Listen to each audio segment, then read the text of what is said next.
Mehmonxona.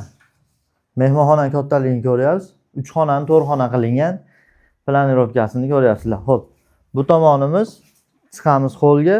Xo'lga chiqib, bu tomon mana spalni. Uylarda xonasi keng, patalovi baland, tonni bitta remont qilib olsangiz bo'laveradi olgandan keyin. Mana unaqa. Bu ham mehmonxona ekan xullas.